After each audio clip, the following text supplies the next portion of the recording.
Ako lumalabas pa. MMK to mga boss. Dara! Kahit pangit ako, smile pa rin. Ako lang ang magulo dito sa Canada. Salamat sa homesick. Dahil sa homesick na yan, naging matapang ako, naging positibo ako sa buhay, mas lalo ako naging matatag. At dahil sa homesick na yan, natuto akong mag-ipon. At dahil sa homesick na yan, naging mayaman ako.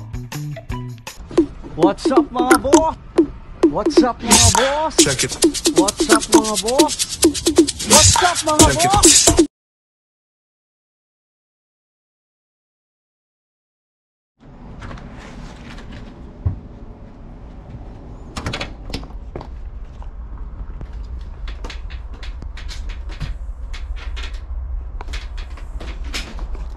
What's up mga boss? Kamusta kayo mga boss?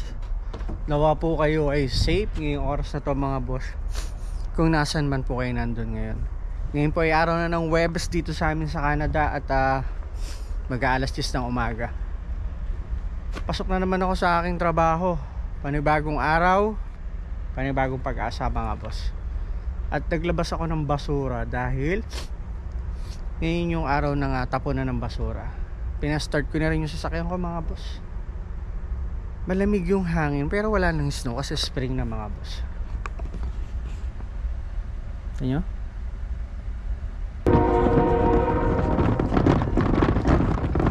Adadaldal ko, nakalimutan ko yung basura namin ilabas. Bira.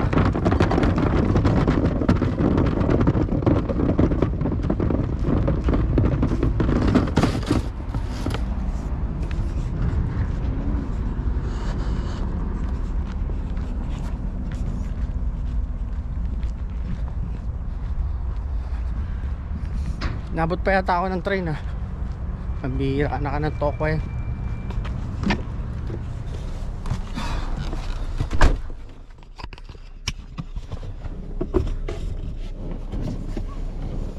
Let's go mga boss. Adadaldal ko, makakalimutan ko pa yung basura. Pambira na ka ng toko talaga. Uy, buhay.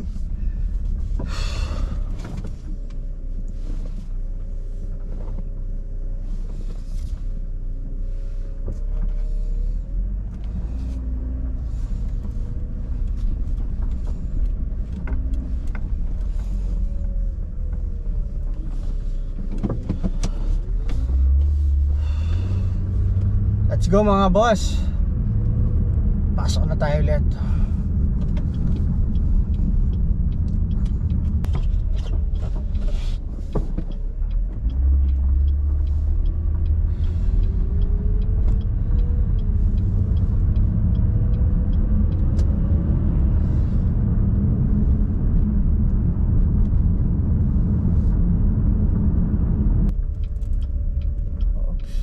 Kasya ba? Sana kasya ako. Ayaw mong papasukan Dito ang trabaho Naaway yung mga tao ng mga boss. Let's go mga boss. Iwanan ko na to. Iwanan ko na yung damit ko ng 7-Eleven.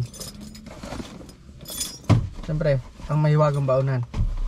Pag walang anin, balungkot ako. Let's go, let's go.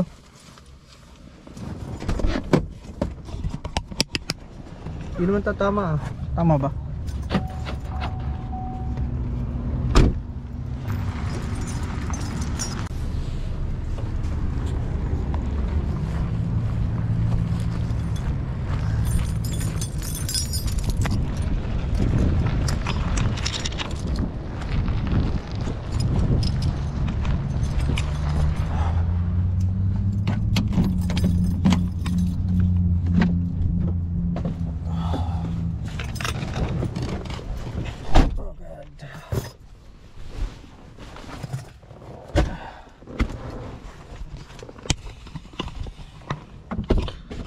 What's up mga boss?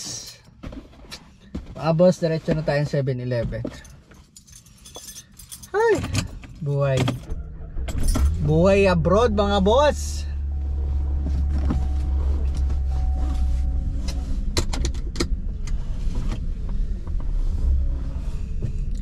Paano pa kaya yung mga taong nag-iisa lang sa ibang bansa, malayo sa kanyang pamilya, malayo sa mga mahal niya sa buhay?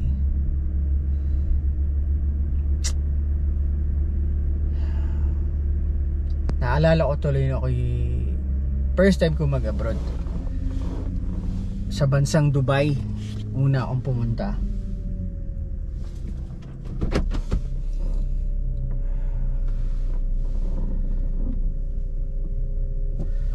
Nakakalungkot, siyempre malayo ka sa family mo, ikaw lang mag-isa doon. Ang hirap magkasakit pag mag-isa ka lang sa abroad, di ba? Wala kang kadamay kung ano man yung mga pinagdadaanan mo doon, lalo na kung ang trabaho mo ay alam mo nyo na, sa Middle East, yung nani, yung kasambahay, katulong, di ba? Ang bigat ng trabaho ng mga yan, mga boss.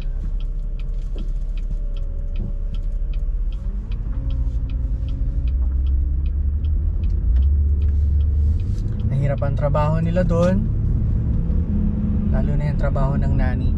Napakahirap niyan. Kaya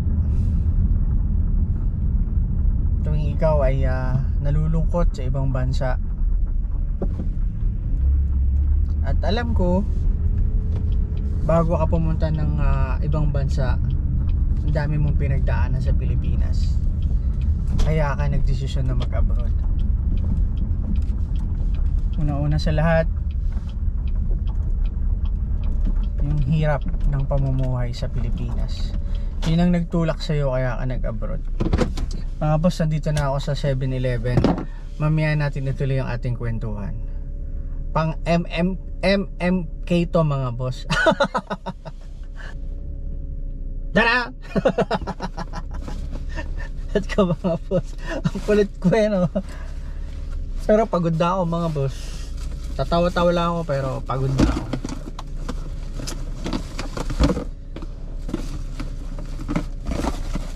Kailangan smile ka pa rin kahit pagod ka na. Kahit pangit ako, smile pa rin. Let's go mga boss.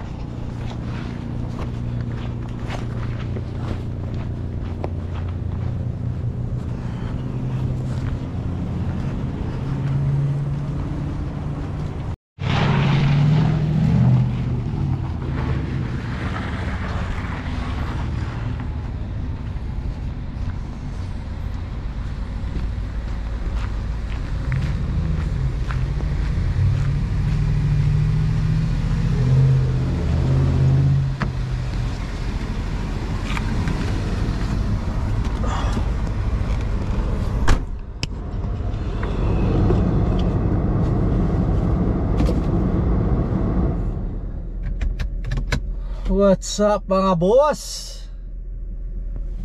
Mga boss, yung mga kasama ko, nasa loob sila ng 7-Eleven. Pinipindot lang nila yung remote, nang i-start yung sakyan nila. Ako lumalabas pa. 5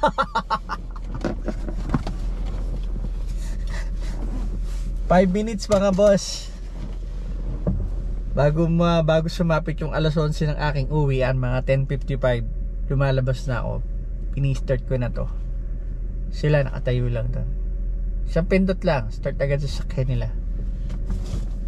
Sira na kasi remote na ito eh. Uwi na tayo mga boss.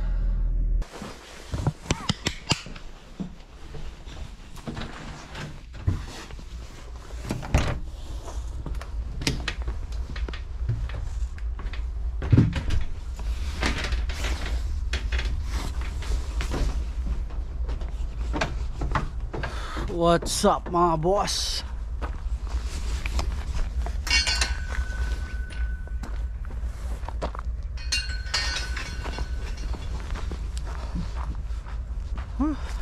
Medyo inaantok pa ako mga boss. 11:30 na ako nakauwi kagabi. Siyempre hindi ka naman agad makakatulog, di ba?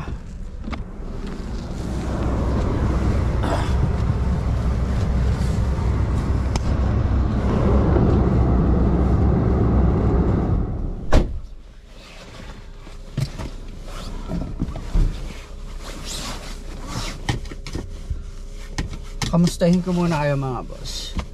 What's up mga boss? Kamusta po kayo? Nawa po kayo ay safe ngayong oras na to mga boss. Kung nasan man po kayo nandun ngayon, ngayon po ay araw na ng Biyernes dito sa amin sa Canada. At mag-aalas 8 ng umaga, maaga ang pasok ko. Magde-decorate ako ng cake. At ang uwi ko nito, alas 4 ng hapon.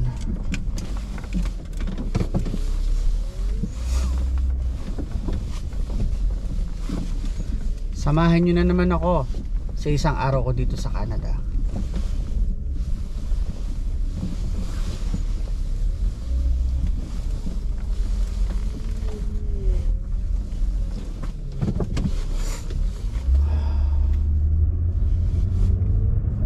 Alam nyo mga boss,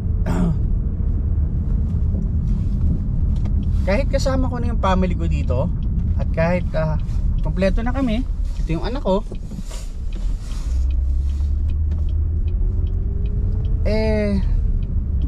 hindi may iwasan na dumapo sa isip mo yung homesick. Kasi yung iba nag-iisa, natural ma-homesick talaga. Pero ako, kasama ko na sila, na homesick pa rin kami. Kasi syempre, una-una sa lahat, Pilipino tayo. Sa Pilipinas tayo pinanganak. At namimiss natin ang lugar sa Pilipinas. Ang parents natin, mga kaibigan natin, mga kamag-anak natin.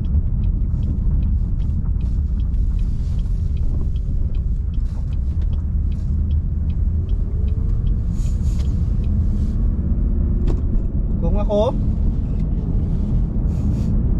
na kasama ko ng family ko sa abroad, dinadapuan pa ako ng homesick, paano pa kaya yung mga nag-iisa sa buhay sa ibang bansa na nakikipagsapalaran,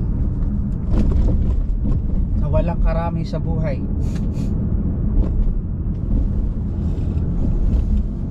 napakahirap nun para sa kanila, di ba?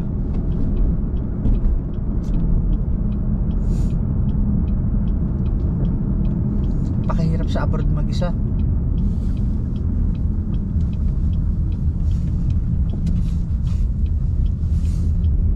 Malapit na ako sa IGA mga boss. Pakita ko sa inyo.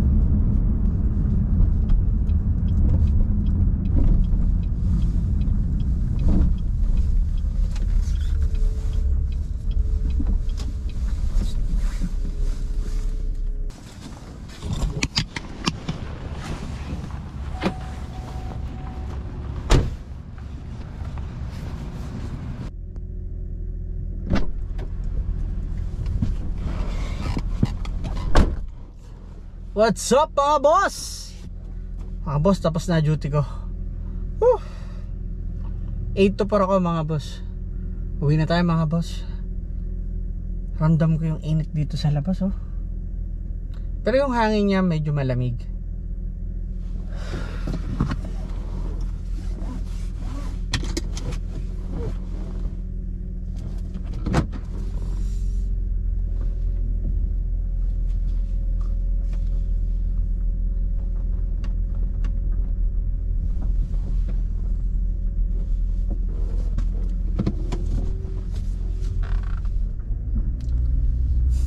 Wala akong part-time ngayon mga boss, kaya makaka-relax ako sa bahay.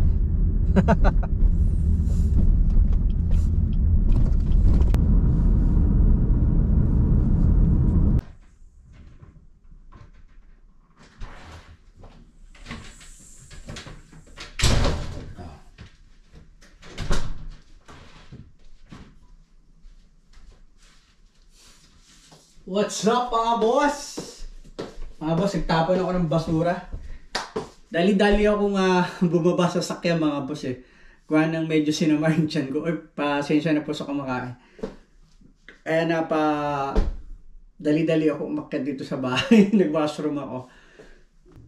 Ang hirap pala mag-isa sa ibang bansa.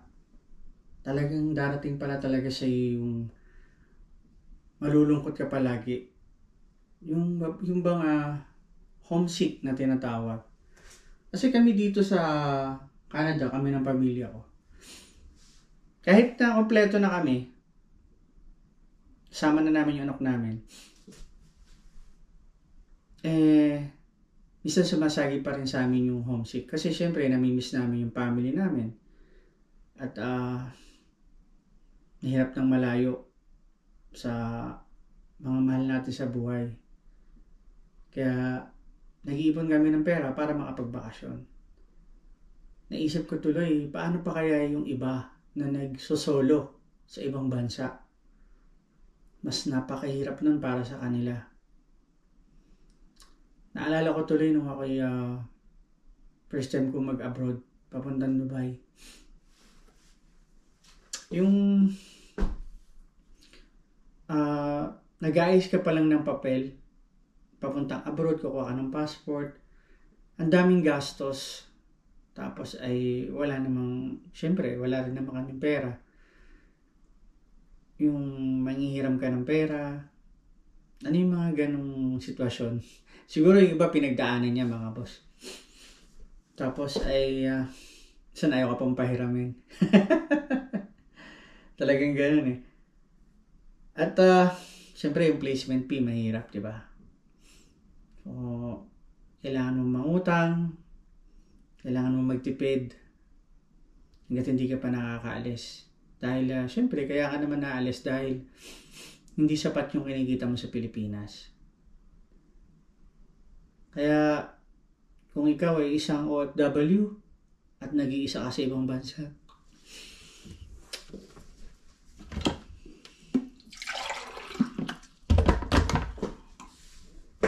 kung ikaw ay isang OFW at nag-iisa ka sa ibang bansa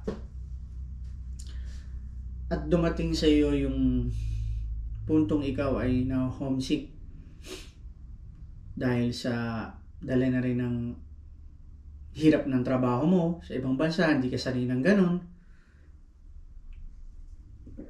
First time mo lang mag-abroad, first time mo lang yung ganon trabaho, at malayo ka sa mga mahal mo sa buhay. Sa tuwing darating sa iyo yung gano'n na ma-homesick ka, at naisipan mong umuwi, sumuko na, ayaw mo na. Isipin mo, magbalik tanaw ka, sa kung ano ba yung buhay mo dati. Kung ano ba yung hanap buhay mo dati, kung ano ba yung sitwasyon ng pamilya nyo, na alam mo na ang dahilan kung ba't ka nag-abroad dahil sa hirap ng buhay. Yan, isipin mo yung mga ganun na mga sitwasyon bago ka nag-abroad. At yung mga pinagdaanan mo bago ka nakapunta ng ibang bansa. Yung nagkautang-utang ka, nagkautang-utang ang pamilya mo para makapag-abroad ka. Kaya, iyan ang solusyon mga boss sa homesick. Isipin mo, magbalik tanaw ka nung ikaw ay nasa Pilipinas pa. Kung ano ba yung trabaho mo doon, yung hirap ng pamumuhay natin sa Pilipinas. Yun ang nagtulak sa iyo kaya ka nag-abroad. Kaya sa tuwing na-homesick ka, magbalik tanaw ka at mawawala yung homesick mo. At yung iba, maraming nagtagumpay. Kaya yung iba sinasabi nila na salamat sa homesick. Dahil sa homesick na yan, naging matapang ako, naging positibo ako sa buhay, mas lalo ako naging matatag sa hamon ng buhay dito sa ibang bansa. At dahil sa homesick na yan, natuto akong mag-ipon. At dahil sa homesick na yan,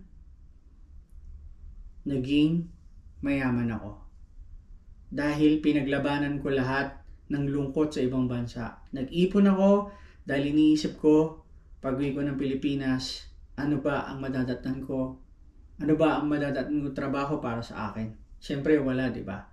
So, mag-ipon ka na mag-ipon kung ikaw ay nasa ibang bansa. O kung ikaw naman ay nasa tulad ng ganitong bansa, Canada, pag-ipunan mo, dalhin mo yung family mo dito para mawala yung lungkot mo, yung tinatawag na homesick. Yung mga boss, isa yun sa may share ko sa inyo. Dahil experience ko rin yan, na nung ako yung unang nag-abroad, yung pala yung homesick na tinatawag. At ako nga hindi ako pinalit sa unang abroad ko eh. O, di ba?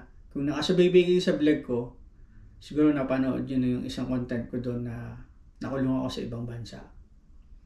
Pinaglabanan ko yun. Hindi ako sumuko. Pag uwi ko ng Pilipinas, nag-apply ulit ako pa abroad. Sa Middle East ulit, mga boss. Mas lalo akong naging matatag, lalo akong naging matapang at naging positibo ako sa buhay. Kaya, pag dumarating sa inyo yung punto na kayo ay na-homesick, magbalik tanaw kayo. Balikan ninyo yung buhay na mayroon kayo dati sa Pilipinas. Dahil yun ang nagtulak sa inyo kaya kayo nag-abroad. Sana kahit papano meron kayong napulot na pwede nyo maging halimbawa sa sarili ninyo na ang homesick pala ay kayang labanan, hindi dapat sumuko. Pero kung ang sitwasyon nyo naman ay talagang napakahirap sa bansang pinuntahan ninyo, tulad ng Middle East, tapos ang trabaho ninyo ay isang kasambahay, nani, at kayo ay ginagawa na ng hindi maganda ng inyong amo, huwag na kayo magtiis. Talagang gumawa kayo ng paraan para makauwi na kayo. Kapag gano'n ang sitwasyon ninyo, talagang hindi nyo na masikmura yung amo nyo, umuwi na kayo ng Pilipinas. Siguro hindi ka para doon sa employer na nakuha mo. Marami pang ibang employer. Makakatagpo ka rin ng mabait na employer.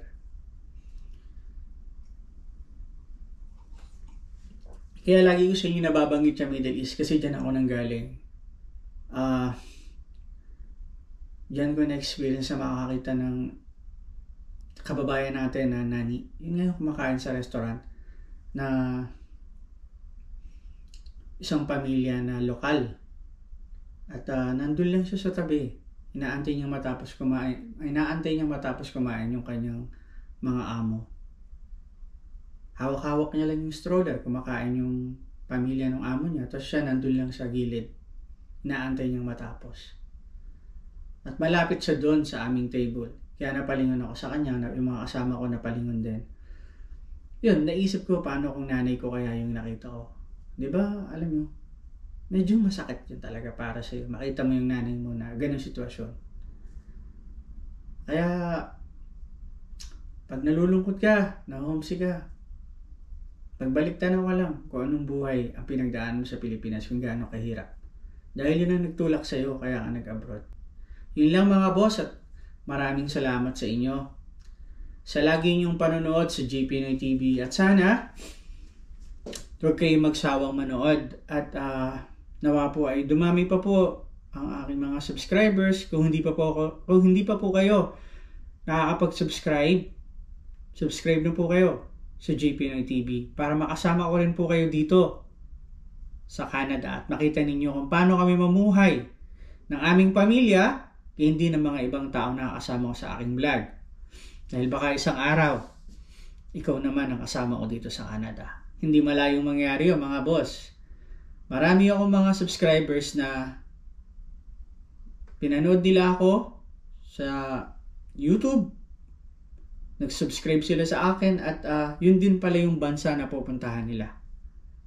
Yun din palang lugar sa Canada ang pupuntahan nila kung saan ako nagbablog. Kaya kung hindi ka pa nakakapag-subscribe, subscribe ka na sa J Pinoy TV Muli po maraming salamat po ulit. Maraming salamat po ulit at God bless po sa ating lahat mga boss. Paalam.